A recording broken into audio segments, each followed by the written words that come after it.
Bonjour à toutes et à tous, c'est à peu près 10 heures du matin, je termine l'épisode à l'instant, il y a quelques secondes et je me suis régalé. Encore une fois, je me suis régalé. C'est court, c'est vraiment court et c'est très frustrant, tellement c'est qualitatif, surtout cet épisode. Je pense que cet épisode, contrairement au précédent, contrairement aux trois, notamment, il y avait des longueurs, on en a parlé dans les commentaires avec vous tous. Ici, il n'y a aucune longueur, on se concentre sur deux arcs narratifs. J'ai rien à reprocher à l'épisode. On se concentre sur deux arcs narratifs. D'un côté, Khazad-dûm et les anneaux de pouvoir qui vont commencer petit à petit à corrompre le roi Durin III, ainsi que tous ceux qui sont autour de lui et qui commencent à douter de ses décisions, à commencer par son fils Durin ainsi que Disa, tout en voyant la menace du Balrog se préciser de plus en plus. On sait qu'on verra le Balrog dans cette saison 2, le fléau de Durin. Donc on voit petit à petit l'esprit du roi Durin III se corrompre, on voit la cupidité des nains grandir, les anneaux de pouvoir qui vont revenir aux différentes maisons des nains dans toute la terre du milieu, et tout de suite, voilà, tout de suite on voit l'avidité qui commence à grandir dans Khazad-dûm, tout en ayant des solutions grâce aux anneaux de pouvoir, et notamment à celui du roi Durin III, des solutions pour sauver temporairement Khazad-dûm en faisant revenir la lumière. Donc ça, c'est le premier arc narratif. Et le deuxième, c'est Celebrimbor et Anatar, donc Sauron, et la forge des anneaux pour les humains, avec tous les doutes et toute la manipulation qu'il peut y avoir d'une part comme de l'autre. Et ça, c'est extrêmement bien écrit, extrêmement bien développé depuis le début de la saison. On voit vraiment Celebrimbor qui commence à se torturer mentalement, et l'avertissement de Durin 4, donc qui vient pour mettre en garde Celebrimbor contre Anatar. On voit toute la culpabilité qu'il peut y avoir de Celebrimbor, mais aussi son orgueil et son ambition, euh, selon lui, de ne pas avoir fait des anneaux assez bons. Et on voit comment Anatar joue sur cette culpabilité pour le pousser à forger les anneaux pour les hommes, quitte à ce qu'il forge lui-même les anneaux sans l'aide de Celebrimbor, ce qui pousse, voilà, ce qui pique l'orgueil de Celebrimbor au vif. Tout ça est extrêmement bien développé. Et c'est vrai, il y a un troisième arc narratif. Donc quand je vous disais deux, c'est trois arcs narratifs, puisque ces deux, que ce soit Khazad-dûm et Celebrimbor Anatar, sont liés, hein, puisque ils interagissent ensemble. Et puis le deuxième arc, c'est Numénor. On a dit dans les commentaires que c'était un peu faible et que c'était sans surprise. On se doutait bien de la prise de pouvoir par Pharazôn. Sauf que là, ça commence à dépasser les bornes et c'est vraiment sombre ce qui se passe, avec l'arrestation et la déchéance au niveau du grade de Elendil et de tous ses hommes. Il n'est plus capitaine, et tous ces hommes qui doivent rendre les armes et leurs armures, leurs grades, leurs costumes. Mais ça va beaucoup plus loin que ça, puisque le fils de Pharazôn, qui est une vipère absolue, on le voyait déjà, hein, qui a une ambition sans limite, même son père le considère comme un scélérat, comme il est dit. Moi, j'ai regardé la série en version originale sous-titrée français, donc je sais pas exactement en français.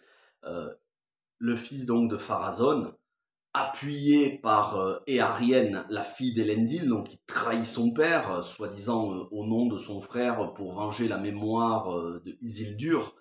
Donc elle est totalement corrompue par l'ambition, en pensant peut-être bien faire, même s'il y a des doutes. On sent quand même qu'elle est très ambitieuse, mais le fils de Pharazôn qui va aller jusqu'à tuer en traître, en plantant une épée dans le cœur, dans le dos de celui qui est sous les ordres, le second de Elendil, qu'il considère comme son fils, le meilleur ami d'Isildur, celui qui est loyal à la reine. Je me souviens plus son nom, qu'on voit depuis le début de la saison 1, qui qui était là en Terre du Milieu lors de la bataille dans la saison 1, le meilleur ami d'Elendil, qui est quasiment comme son frère, et qui est quasiment comme un fils adoptif pour Elendil. Et Elendil, impuissant, voit, après une bagarre provoquée par le fils de Pharazôn, de manière totalement arbitraire, où le fils de Pharazôn et les hommes de Pharazôn entrent dans un lieu sacré en violant ce lieu sacré, ce qui déclenche une bagarre, et finalement, voilà, le jeune, l'ami de Isildur, se maîtrise, se contrôle sous les conseils de Elendil, mais finit par se faire tuer, planté dans le dos, sous les yeux impuissants de Elendil. Donc on voit que vraiment ça part très loin, ça fait penser comment dire, chez les Romains, la garde prétorienne, ça fait penser aux gardes prétoriennes chez les Romains, voilà, qui tuaient, qui assassinaient de manière arbitraire, sans aucune forme de procès, et en traître. Ça préfigure bien la chute de Numénor, hein. Avant chaque chute de civilisation, le sacré, en l'occurrence ici le Palantir et Myriel, le sacré est banni, et la trahison, les arrestations arbitraires et les meurtres, voilà, les meurtres sans aucune forme de procès se multiplient. Et c'est ce qui se multiplie à Numénor, mais c'est pas très étonnant, puisque la chute de Numénor arrivera inéluctablement, très probablement dans la saison 3, parce que je pense que là, il y a trop de choses qui vont se passer durant les 3 prochains épisodes pour qu'on en arrive à la chute de Numénor. Il y a encore beaucoup de choses dans le récit que je vais pas vous spoiler, même si voilà, ceux qui ont lu les romans le savent, mais il doit encore se passer plein de choses pour qu'on en arrive à la chute de Numénor. Je pense que ça n'arrivera qu'en fin de saison 3. Donc voilà, on a d'un côté Khazad-dûm et les Régions, et de l'autre côté Numénor, et c'est bien équilibré, que ce soit en termes de rythme, en termes de temps de développement. Les acteurs sont irréprochables, acteurs-actrices irréprochables, que ce soit Durin, le père, Peter Mullan, comme le fils, Owain Arthur, les deux acteurs, bon, Peter Mullan, grand acteur, hein, les deux acteurs dans leur relation, la relation père-fils, on sait que c'est tendu. On voit de temps en temps émerger l'humanité et la compassion du père Durin qui est fier de son fils, de l'avoir fait faire une alliance avec les elfes pour sauver Khazad-dûm, et on voit que dès lors que il remet l'anneau, ben, tout de suite il est guidé par la dureté, la tyrannie quasiment. Et comme je vous disais, on voit déjà, ne serait-ce qu'au niveau des prix qui sont pratiqués sur le marché de Khazad-dûm, les prix explosent. Et justement, le roi Durin, sur ordre du roi Durin, qui fait payer un tribut pour l'anneau. Et on voit même qu'il veut faire payer un tribut jusqu'à 50% aux autres maisons des nains pour leur donner un anneau. Voilà, c'est sa contrepartie. Alors que Celebrimbor avait dit qu'il fallait les donner gratuitement aux maisons des autres nains. Donc on voit tout de suite que ça corrompt l'avidité des nains, qui a envie de creuser, voilà, qui dit on a toute une mine d'or sous nos pieds, on ne fait que l'effleurer, et à partir de maintenant, on va creuser. Donc on comprend bien sûr, tout ça explique pourquoi il réveille le Balrog, pourquoi dans la trilogie Seigneur des Anneaux, on nous dit, Gandalf nous dit, non, je crois que c'est Saruman qui dit, les nains ont creusé trop profond, ont réveillé l'ombre et la flamme, voilà, l'avidité des nains, tout ce que l'on apprend dans la trilogie Seigneur des Anneaux de Peter Jackson, mais aussi tout ce qu'on voit dans le Hobbit, et on comprend pourquoi ces anneaux de pouvoir vont petit à petit, parce qu'on est censé se passer plusieurs milliers d'années avant le Hobbit et le Seigneur des Anneaux, pourquoi petit à petit ça va corrompre les maisonnés. Voilà, la lignée de Durin, même si Durin, sa femme Disa lui fait jurer de ne jamais porter un anneau de pouvoir, il lui jure, mais est-ce qu'il va tenir parole, ou est-ce que l'anneau va le corrompre lui aussi, un des anneaux de pouvoir, l'anneau qu'il héritera peut-être de son père. En tout cas, tout ça montre le début de la corruption et de la cupidité sans limite des nains, qui va se poursuivre pendant des milliers d'années jusqu'aux événements du Hobbit et du Seigneur des Anneaux.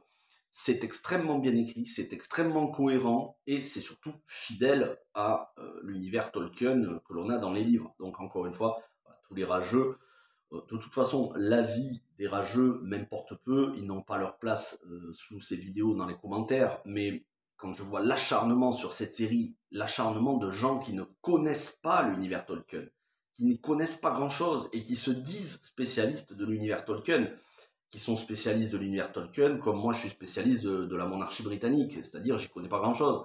Voilà, ces gens-là parlent sans savoir et bien souvent en ne regardant pas les épisodes. Donc c'est fidèle à l'univers littéraire Tolkien, bien que les chronologies soient compressées, tout ça on est d'accord, il n'y a pas de souci. Mais dans les intentions et dans la trame générale, dans l'esprit, la psychologie des personnages, c'est fidèle. Mais ce qui, moi, m'a marqué le plus, c'est vraiment la manipulation, depuis le début de la saison, et c'est particulièrement visible dans cet épisode, la manipulation de Celebrimbor par Sauron. Et c'est là où on voit tout le talent de Charlie Vickers qui fait Sauron et de Charles Edwards qui fait Celebrimbor. Les deux, mais jouent à la perfection. Vraiment, ils sont complémentaires. Et le regard que l'on a de Anatar, Anatar Sauron, le regard que l'on a de Sauron, qui à la fois, à certains moments, semble faire preuve d'empathie, de compassion, et en même temps, dès que Celebrimbor a le dos tourné, on voit le regard noir. On voit aussi, je crois que c'est Myrdiana, une des elfes qui assiste Celebrimbor, qui met un des anneaux qui sont en train de forger pour les hommes, qui le met au doigt, qui disparaît de manière invisible et qui réapparaît et qui dit avoir vu dans l'Unseen World, le monde de l'invisible, qui dit avoir vu un être de feu qui respirait la mort et dont les yeux étaient la noirceur absolue. Donc elle est en train de voir la véritable nature de Sauron et elle dit je pense que le mal est parmi nous. Ils savent pas encore que c'est Sauron, mais ils se doutent de quelque chose et c'est là où c'est très fort, c'est que Anatar, Sauron, arrive à leur faire croire que c'est parce que Celebrimbor a menti dans sa lettre au haut roi Gil-galad, que l'on avait vu dans, je crois que c'était dans l'épisode 2, ça, il me semble, ou 2 ou 3, je crois que c'était l'épisode 2, où il écrivait la lettre à Gil-galad. Que reçoit Gil-galad dans cet épisode? On le voit furtivement pendant quelques secondes, qui reçoit la lettre, et c'est un mensonge de Celebrimbor. Et là, Anatar se sert de ça pour faire culpabiliser Celebrimbor, en lui disant c'est votre mensonge, votre tromperie que vous avez mis dans les anneaux des nains et que malheureusement vous commencez à mettre dans les anneaux des hommes. Et donc le problème ne vient pas des anneaux mais vient de vous. Il va falloir vous racheter, il va falloir faire mieux. Donc il utilise absolument tous les moyens, y compris la culpabilité qu'il a lui-même suscité. Et à un moment donné, Celebrimbor, vers le début de l'épisode, s'en aperçoit, il lui dit ça vous plaît d'instiller une idée en faisant croire qu'elle vient des autres, mais en réalité elle vient de vous. L'idée lui traverse l'esprit. Et on voit Celebrimbor qui se méfie. Il a encore un peu, bien qu'il commence quand même à être vraiment corrompu, mais à certains moments, il a des petits moments de lucidité, on va dire inconsciente, où il se dit mais vous essayez de manipuler, vous essayez de forcer les choses. Plusieurs fois, il refuse à Anatar de forger les anneaux des hommes. Mais voilà, Anatar lui fait croire qu'il est là pour le bien du plus grand nombre et que Celebrimbor est diminué par la forge des anneaux, que ça lui a demandé trop d'énergie, que ça lui a demandé trop de concentration et que peut-être qu'il n'est pas au top de sa forme et c'est pour ça qu'il a fait des erreurs et qu'il va falloir se racheter et faire beaucoup mieux pour les anneaux des hommes et que les anneaux du nombre de 9, donc 3 fois 3 anneaux qui sont l'équilibre comme pour les elfes, et là il nous dit 3 anneaux qui seront multipliés par 3, donc qui seront l'équilibre, mais l'équilibre total. 3, l'équilibre multiplié par 3, à nouveau l'équilibre, mais total. Et voilà, il lui fait miroiter que ces anneaux pourraient rattraper les erreurs, soi-disant, faites sur les anneaux des nains et au final arriver à quelque chose d'un tout harmonieux. Et c'est comme ça que Celebrimbor en arrive encore une fois à trahir sa parole pour finalement faire les anneaux des nains. Et on voit Celebrimbor qui était quelqu'un de plein de bonté, qui commence à être dur avec toute son équipe, qui les menace de les licencier s'ils font la moindre petite erreur. Et on voit Anatar, Sauron, qui se met en position de celui qui est bon, qui n'hésite pas à flatter, comme Myrdiana qui lui dit, vous me faites penser à la Galadriel grâce à votre chevelure, à votre grâce et tout. Voilà, il flatte les instincts et il a le rôle du bon flic, gentil flic, méchant flic. Et il fait passer Celebrimbor pour le méchant et lui pour le gentil en disant oui, il a été dur avec vous, mais avec moi, grâce à mon aide, je suis sûr qu'on y arrivera, j'ai confiance en vous. Donc la manipulation non seulement sur Celebrimbor, mais sur absolument tous les membres de l'équipe, tous les elfes forgerons de l'Erégion. Et on termine l'épisode avec Elrond qui revient en catastrophe par rapport à l'épisode précédent, hein, où Galadriel, avant d'être capturé par Hadar et les orques, lui donnait son anneau. Et Elrond qui arrive. Et d'ailleurs, Gil-galad qui lui aussi se fie à son anneau pour voir ce qui se passe. Mais bon, voilà, on le sait, les anneaux des elfes ne sont pas corrompus. Donc il a commencé à envoyer l'armée pour aller en Mordor. Et il sait que c'est Sauron qui est derrière tout ça. Sauf qu'à la fin, Elrond vient l'avertir que c'est en Erégion qu'il faut se déplacer. Mais là, malheureusement, ils n'ont pas assez d'hommes. Ils n'ont pas assez d'hommes pour à la fois s'attaquer au Mordor et aller délivrer l'Erégion de la menace de Sauron.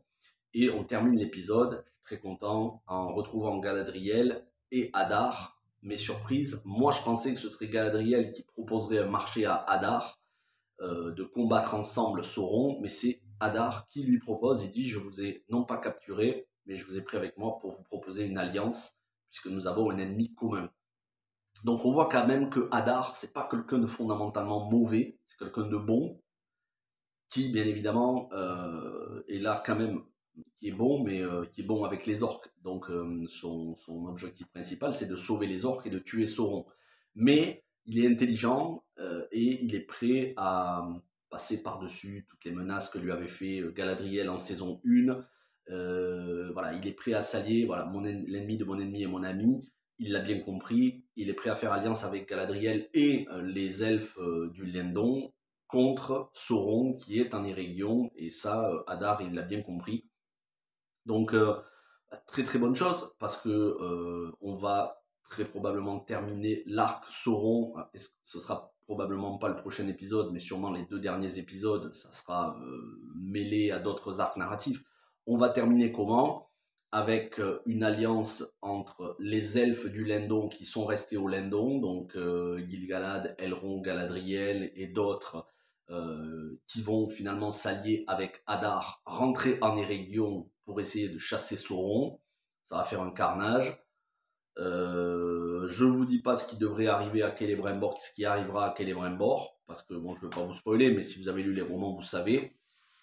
Et dans le même temps, on va avoir un move de tous les elfes qui sont déjà partis en Mordor pour essayer de combattre, de capturer Sauron, qui pour l'instant n'est pas en Mordor, qui finira par repartir, et je pense qu'à la fin de la saison, il repartira en Mordor et il forgera l'anneau unique en saison 3, à moins qu'il le forge en fin de saison 2, mais je pense que c'est un petit peu tôt encore.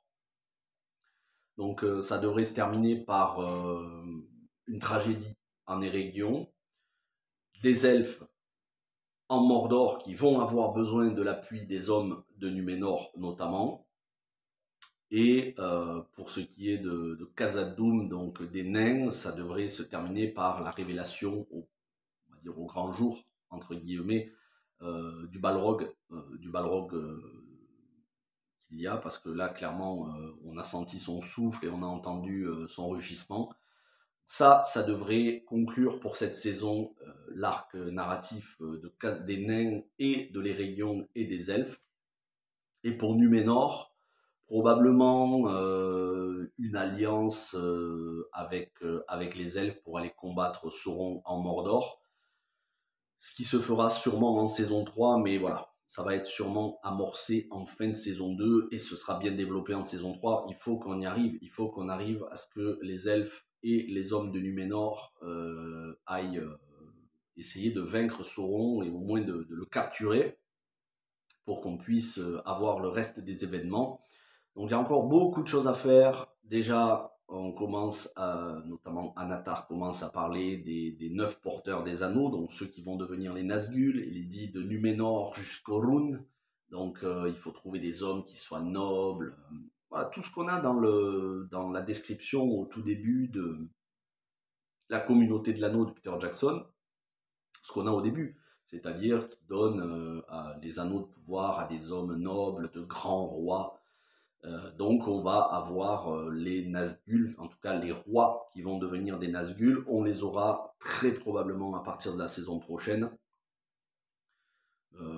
Je vois pas trop comment ça pourrait commencer, parce que là il va se passer des tas de choses en Eregion. Il n'y aura pas le temps de convoquer des rois de toute la Terre du Milieu et de Numénor. Ça devrait probablement arriver en saison 3.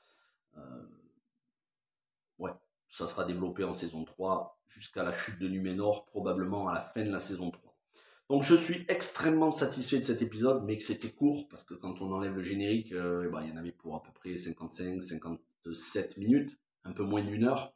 J'aurais aimé en voir plus, j'aurais aimé vraiment en voir beaucoup plus, mais bon, c'est ça, un épisode par semaine. En même temps, ça permet de patienter jusqu'à la semaine suivante. On en discutera dans les commentaires, j'ai commencé à répondre aux commentaires de la semaine dernière, et j'essaierai de finir de répondre à tous les commentaires restants et je répondrai à tous vos commentaires sur cet épisode. Bien sûr, je vais continuer la modération pour faire dégager les rageux. Il y en a certains qui viennent insulter juste parce que juste parce qu'on aime la série. Voilà, donc vous les voyez pas trop dans les commentaires qui sont irrespectueux, parce que très très vite, je m'occupe de bannir les personnes et de supprimer leurs commentaires insultants. Je vais continuer, vous inquiétez pas, pour rester dans les commentaires entre passionnés de cette série. Les gens qui n'aiment pas cette série, qui n'ont pas de respect pour cette série, je vais les faire dégager le plus vite possible, parce que il y a beaucoup trop de manque de respect sur cette série, c'est juste abusé. Les gens n'ont même plus d'honnêteté intellectuelle. Quand je vois les réseaux sociaux, c'est un enfer. J'essaye de même plus regarder les posts concernant cette série sur les réseaux sociaux, que ce soit Twitter ou Facebook, parce que quoi que propose la série, ils se font systématiquement insulter.